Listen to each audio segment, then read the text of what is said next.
Elizabeth Krause, and I have exciting news today. I'm going to introduce a new instrument that I just got a week or two ago, and I have been waiting over 3 years to get this instrument. The maker, Alice Jumico, his shop actually burned down 3 years ago, and he took orders for new instruments as a fundraising project to build the new shop, with the understanding it would take a while to build them. Well, the shop has been functional for a while, and he may have procrastinated a little bit on this instrument, but it's done, it's finally here, and I want to show it off to you. This is a new hognose psaltery.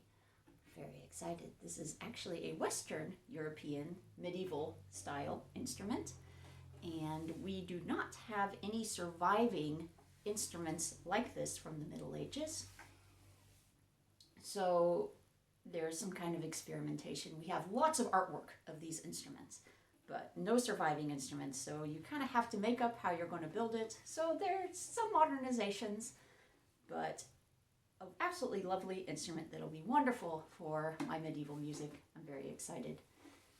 So Alice is the same person who made my gooselie. His normal bread and butter are the Eastern European psalteries, like this gooselie. This is what he normally makes. So, but he was willing to take the challenge of a Western European instrument. There was lots of going back and forth to make this just what I wanted. And it has 22 strings compared to the 11 strings of the gooselie. It's a diatonic scale from C to C, so it's actually an octave and one note, or 3 octaves and 1 note. And this sounds like this.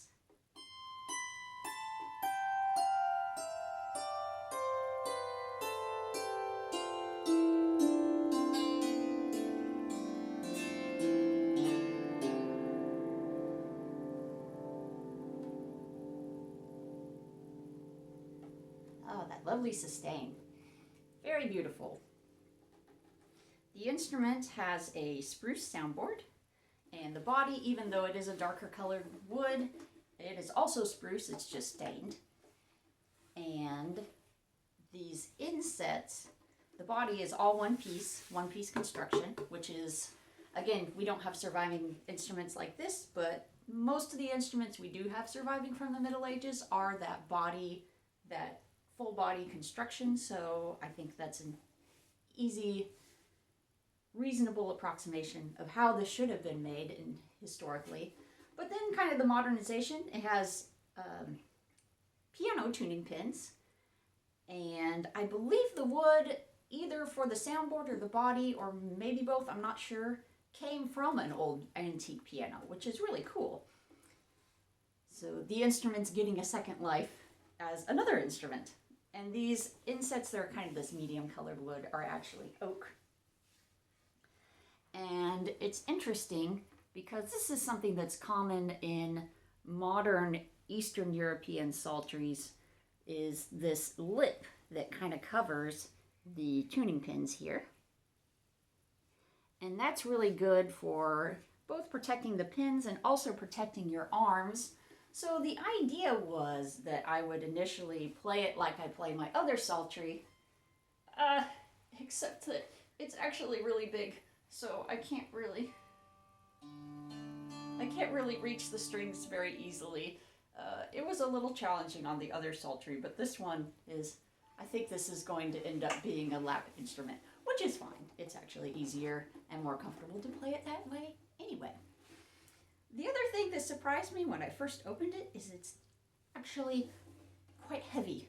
So, like I said, Alice has never made an instrument quite this big. He said this was actually the most challenging instrument he's made so far. So, thank you for taking up the challenge and delivering a wonderful product. This instrument, for comparison, the gooselie weighs about 2 pounds, 3 ounces, which is about 1 kilogram. My old psaltery weighs 3 pounds, 1 ounce. This is replacing this one. This one died. It fell apart. It was an old cheap thing from a thrift store. So I knew it was going to die. I've glued it back multiple times, and this last time I was just like, we're done. So this instrument, I was talking about weight, is about 9 pounds, 3 ounces. So that's about 4 kilograms, I believe. It's heavy, but it's okay. I don't expect it to fall apart like my old psaltery, which is wonderful. So, this is my new psaltery. I'm so excited. And let me play a little bit to show you what it sounds like.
I'm looking forward to coming to new events and bringing this instrument with me. Hopefully, we'll see, my time's a little limited, but maybe I'll be able to record some songs and post them. No, I'm not very good at keeping my channel updated, but I definitely want to take the opportunity to show off this lovely new instrument. Extra thanks to Alice for making this for me. I'm really looking forward to taking advantage of 3 full octaves. Yay, I can play that song in 2 octaves now. Thank you for your time. I'll see you later.